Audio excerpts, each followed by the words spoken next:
B-52 pommitajad lendasid sõna otseses mõttes Iraani poole. Aga siis lepiti kokku relvarahus ja nad pöördusid tagasi. Siin on avaldus. Põhinedes vestlustel peaminister Shahbaz Sharifi ja Pakistanist pärit välimarssal Asim Muniriga, kus nad seda palusid. Ma peatan täna öösel Iraani saadetava hävitava jõu, tingimusel, et Iraani Islamivabariik nõustub viivitamatult ja turvaliselt avama Hormuzi väina. Ma nõustun peatama Iraani pommitamise ja rünnakud 2 nädalaks. See saab olema kahepoolne relvarahu. Sellest räägime kohe edasi, sest pidage meeles, ka Iisrael on selles sõjas osaline. Selle põhjuseks on see, et me oleme juba täitnud ja ületanud kõik sõjalised eesmärgid ning oleme väga kaugele jõudnud lõpliku kokkuleppega, mis puudutab pikaajalist rahu Iraaniga ja rahu Lähis-Idas. Saime Iraanilt 10-punktilise ettepaneku ja usume, et see on toimiv alus läbirääkimisteks. Peaaegu kõik varasemate vaidluste erinevad punktid on Ameerika Ühendriikide ja Iraani vahel kokku lepitud, kuid 2 nädala pikkune periood võimaldab kokkuleppe lõplikult vormistada ja sõlmida. Ameerika Ühendriikide presidendina ja ka Lähis-Ida riike esindades on au, et see pikaajaline probleem on lahendusele lähedal. Siin on paar asja, millele tähelepanu pöörata. Esimene neist on kõige olulisem. USA sai selle, mida ta soovis. Ja ma mõtlen seda sõna-sõnalt. Viimaste päevade jooksul on Ameerika Ühendriigid teinud ettepanekuid relvarahuks ja Hormuzi väina avamiseks. Seejärel alustatakse pikaajalise rahu läbirääkimisi. Ja tead mis? Täpselt sellega Iraan nõustuski. Ja las ma täpsustan seda, sest see ei ole ainult ühepoolne avaldus. Iraan teatab tegelikult täpselt sama asja. Iraani meedia edastab praegu seda täpselt sama sõnumit oma telekanalites üle kogu Iraani, kinnitades sisuliselt relvarahu, kuid püüdes seda näidata nii, nagu Ameerika Ühendriigid taanduksid. Parim osa on see, et relvarahu väljakuulutamine tuli umbes 1 tund ja 30 minutit enne tähtaega. Ja nagu ma video alguses ütlesin, olid mõned hävitajad ja pommitajad sõna otseses mõttes juba teel Iraani, kuid pöörasid siis ringi, andes sellega sisuliselt märku, et midagi oli eelnevalt kokku lepitud. Ja Iraani vaatenurgast tundub tõesti, et nemad peavad omalt poolt relvarahust kinni, sest isegi Iraani kõrgeim juht on selle kokkuleppe isiklikult heaks kiitnud, sisuliselt 2 nädala ettepaneku. Taaskord on oluline selgitada, et see ei ole pikaajaline lahendus. Tegemist on tegelikult ajutise relvarahuga, kuni läbirääkimised veel kestavad. Nii et riigid ei hakka üksteist tulistama, pommitama ega rakette loopima, kuni läbirääkimised käivad. Ja see on kindlasti positiivne, eriti arvestades, et täna hommikul rääkisime sellest, kuidas Iraan palus oma üliõpilastel ja lastel minna elektrijaamade ja sildade juurde ning moodustada sisuliselt inimkilp, et takistada USA rünnakut. Nüüd, kui ma seda parajasti salvestan, saame järjest rohkem ja rohkem värskendusi kõigi nende detailide kohta, milles on kokku lepitud. Ja veel üks detail, millest me just teada saime, on see, et Iisrael osaleb samuti selles ajutises relvarahus Iraaniga ja peatab oma pommitamiskampaania. Aga siin on see, mis teeb selle olukorra veidi keerulisemaks. Vaid mõni minut pärast seda, kui president Trump teatas relvarahust, lasti Iraanist rakette Iisraeli suunas. Tegelikult nagu näete oma ekraanil olevast säutsust, üks neist tõepoolest peeti kinni Tel Avivi äärelinnas.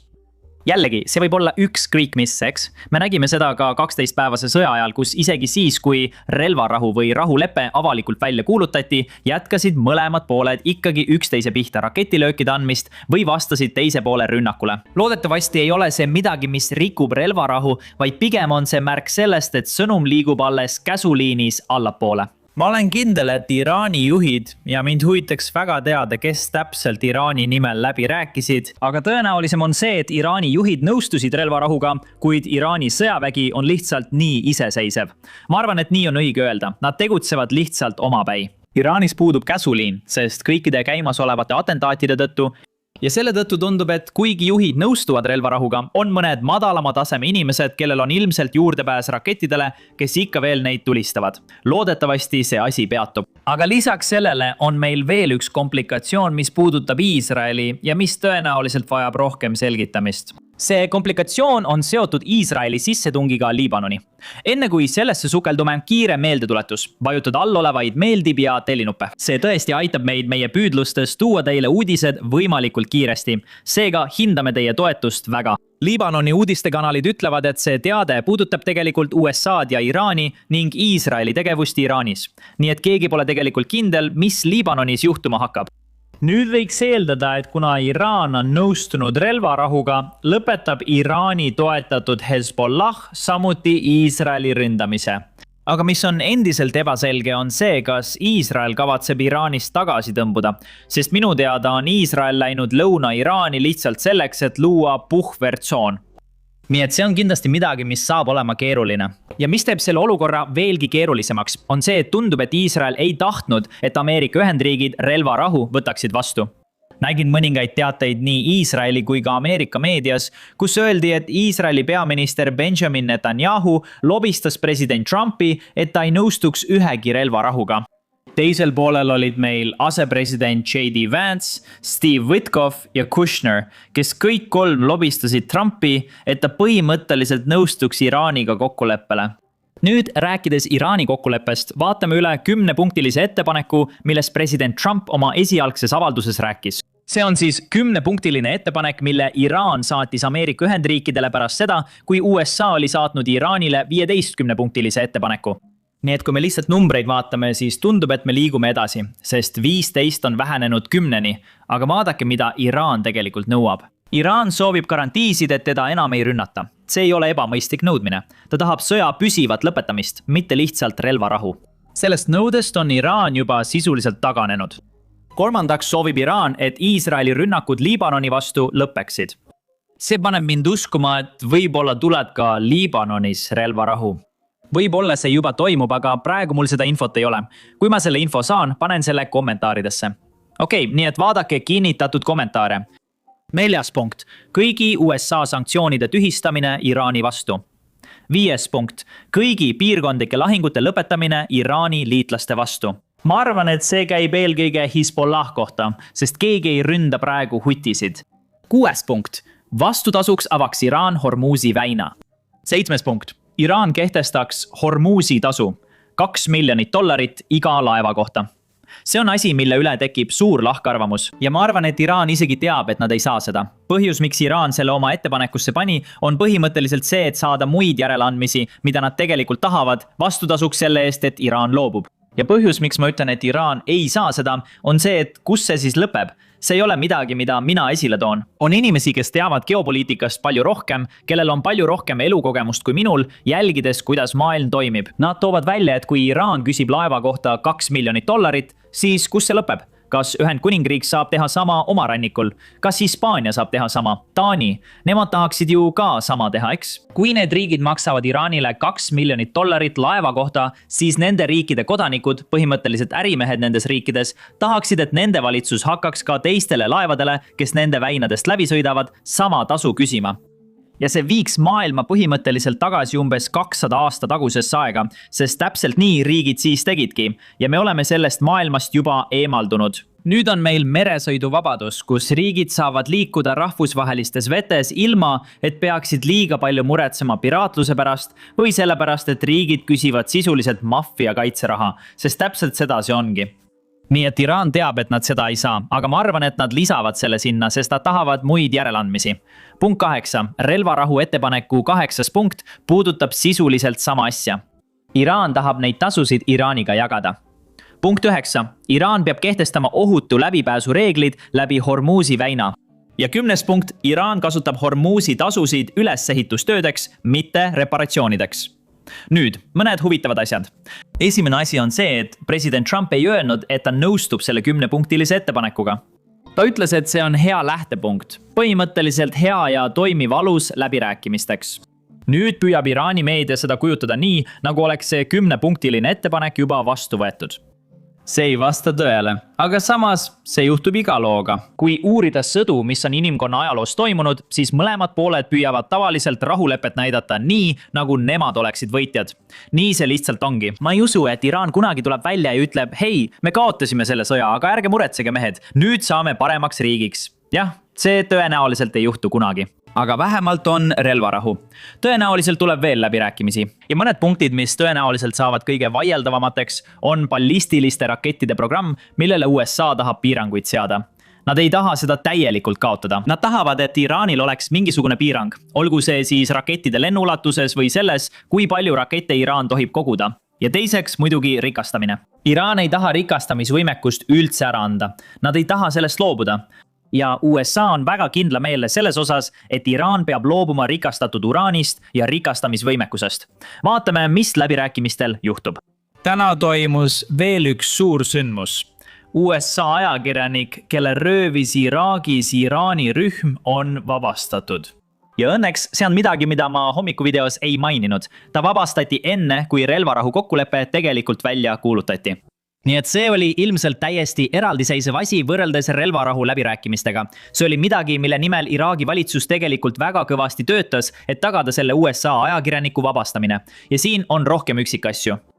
Martha, tere pärastlõunat. Ma tahan alustada mõne värske uudisega. Alles hetk tagasi kinnitas USA ametnik Fox Newsile, et Ameerika ajakirjanik Shelly Kittelson, kes rööviti nädal tagasi Bagdadis, Iraagis Iraani toetatud Iraagi Shia miilitsa poolt, on vabastatud. Mulle on öeldud, et kulisside taga tegutsesid USA ametnikud, et tagada tema vabastamine tõenäoliselt Kataib Hezbollah nimelisest Iraani rühmitusest Iraagis. See toimub ajal, mil tähtaeg on vaid 5 tunni kaugusel. President Trump ütleb, kui Iraan ei tee kokkulepet, rünnatakse Iraani elektrijaamu ja sildu. Me teame, et samal ajal, kui see toimub ja te näete seal Shelly Kittelsonit, seda ajakirjanikku, kes rööviti meie arusaamist mööda Kataib Hezbollah poolt ja hoiti umbes nädala jooksul kinni. See on rühmitus, mis tegutseb Iraagis ja tegemist on ajakirjanikuga, kes on kogu piirkonnas hästi tuntud. Ta on ausalt kajastanud paljusid erinevaid lugusid, eriti Bagdadis, Iraagi pealinnas. Nüüd, kui ma lõpetasin salvestamist, saime tegelikult avalduse Iraani välisministrilt. Ja kui ma peaksin arvama, siis arvan, et see mees mängis tõenäoliselt läbirääkimistes suurt rolli. Ma ei ole kindel, kes veel olid kaasatud ja ma tahaksin seda teada, sest see annab meile aimu, kes saab Iraanis uueks juhiks. Uus, mitte ülemjuht, vaid uus tsiviiljuht, sest me teame, et see ei ole president. Aga vaatame siiski avaldust. Iraani Islaamivabariigi nimel avaldan tänu ja tunnustust oma kallitele vendadele, Pakistani peaministrile ja feldmarssal Munirile nende väsimatu pingutuse eest sõja lõpetamiseks piirkonnas. Vastuseks peaminister Safiri palvele tema säutsus. Ja seoses USA läbirääkimiste palvega, mis põhineb nende 15-punktilisel ettepanekul, samuti USA presidendi avaldusega, et ta aksepteerib Iraani 10-punktilise ettepaneku üldraamistiku läbirääkimiste aluseks. Ma kuulutan käesolevaga Iraani kõrgeima riikliku julgeolekunõukogu nimel, et kui rünnakud Iraani vastu lõpetatakse, siis meie võimsad relvajõud lõpetavad oma kaitsetegevuse. 2 nädala jooksul on võimalik turvaliselt läbida Hormuzi väina koostöös Iraani relvajõududega ja arvestades tehnilisi piiranguid. Ma arvan, et tehnilised piirangud tähendavad meremiine, mille nad on paigaldanud. Tõenäoliselt ei suuda nad neid kõiki üles leida ja eemaldada. Nii et nad ilmselt võtavad laevadega ühendust ja annavad teada, et minge mööda seda kindlat marsruuti. See on ohutu tee. See tekitab mõningaid probleeme, sest nagu te teate, enne sõda läbis Hormuzi väina iga päev üle 100 laeva. Viimase kuu jooksul on kokku läbinud ainult 100 laeva. See tähendab umbes 3 laeva päevas. See tähendab, et on palju laevu, mis ootavad järjekorras, et sisse minna, nafta peale võtta ja välja tulla. Ja see tähendab, et laevaliiklus on tõenäoliselt tavapärasest tihedam. Ja nüüd me teame, et Iraani poole tehniliste piirangute tõttu on laevaliiklus kitsam kui tavaliselt. Teate küll, laevad ei saa kasutada kogu Hormuzi väina. Näed peavad tõenäoliselt kasutama ainult ohutut osa ja see tekitab mõningaid probleeme. Aga siiski, see saab olema hea asi, eriti Aasia riikide ja mõnede Euroopa riikide jaoks, kes on väga-väga lähedal sellele, et neil tekib põhimõtteliselt naftapuudus. Nii et riikidel oli nafta otsa saamas. Selles mõttes on see kindlasti väga-väga hea uudis. Ainult aeg näitab, millist liiklust me näeme Hormuzi väinas ja kui kaua see relvarahu tegelikult kestab. Et mõista, miks Iraan käitub praegu nii, nagu ta käitub, peame tagasi minema ja vaatama, kuidas Iraan jõudis sinna, kus ta täna on. See ei tähenda ainult 1979 aastasse tagasi minemist, kui toimus islamirevolutsioon. Tegelikult peame minema veelgi kaugemale tagasi. Aega, mil 19. sajandil valitses Iraanis Qajari dünastia ja vaatama, kuidas tollase valitseva klassi otsused mõjutavad Iraani tänaseni.